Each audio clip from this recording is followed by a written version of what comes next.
Brought to you by Friends, Counsel, and Agnes. TrusteeU, your online governance program for trustees. One of the things that we all worry about is when our annual fund gets stuck. You know, it's just not growing at the levels that we would want it to, which should be 3 to 5% a year. We should see a nice steady growth of, 2 to 3% in a bad economy, 3 to 5% in a recovering economy. And then if you're in a campaign or you're doing something really special, that's when it goes up to 8 or 9%, right?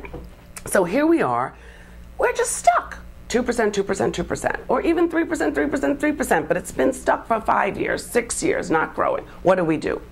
There are answers. There are great answers that you can do. The first one is, are you giving me a reason to increase? Are you just saying, could you move from the Gold Club to the Diamond Club? Could you move from our 1827 club to our Founders Club? Like, how is that interesting? How is that compelling? Why should I want, you know what? I kind of like silver. Don't need gold. I'm sticking with silver. We've got to give people a reason. And that means that at each of those giving levels, what can be accomplished? What are you accomplishing? I don't mean what are you buying. I'm not suggesting that you take unrestricted dollars and restrict them and say that, okay, for $1,000 you can buy 3 books and 2 pencils and a half a computer.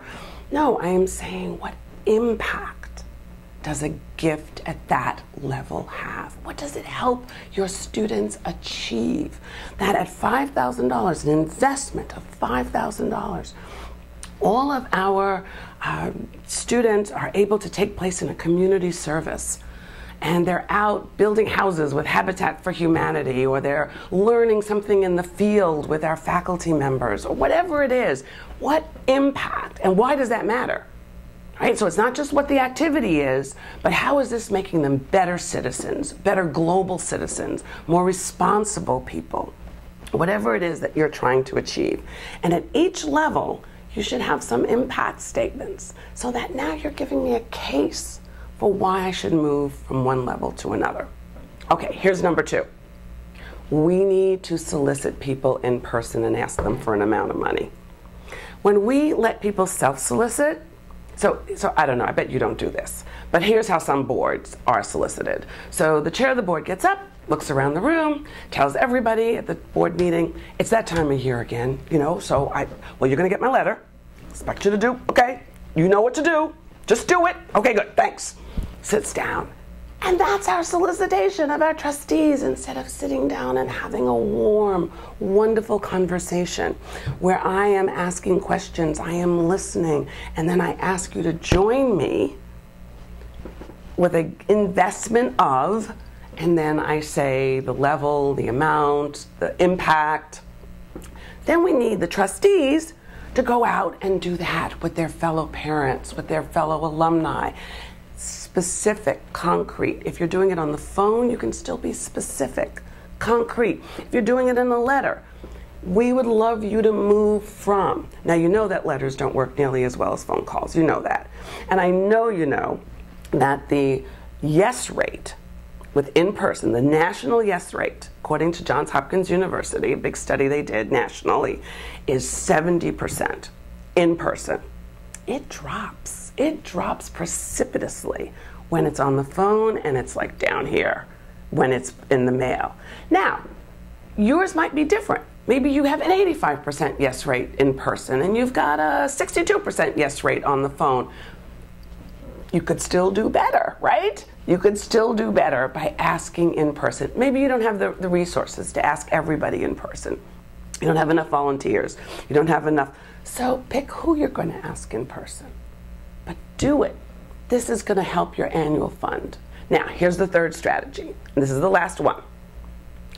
A challenge grant. Challenges I love challenges.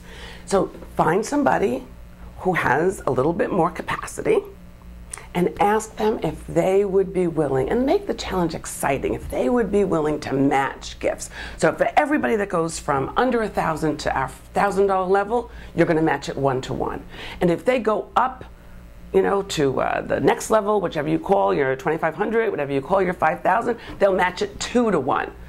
And suddenly you've got people getting on board, being excited. You're giving your volunteers something to talk to people about. So those are the 3 strategies. Give them a try.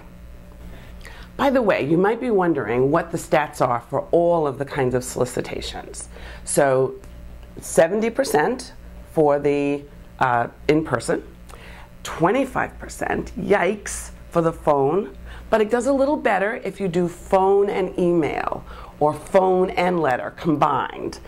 2-3% if it's direct mail, which is really bad. But again, if you follow it up with something, and that's true for emails too, even though online solicitations are doing better, it's still not very good.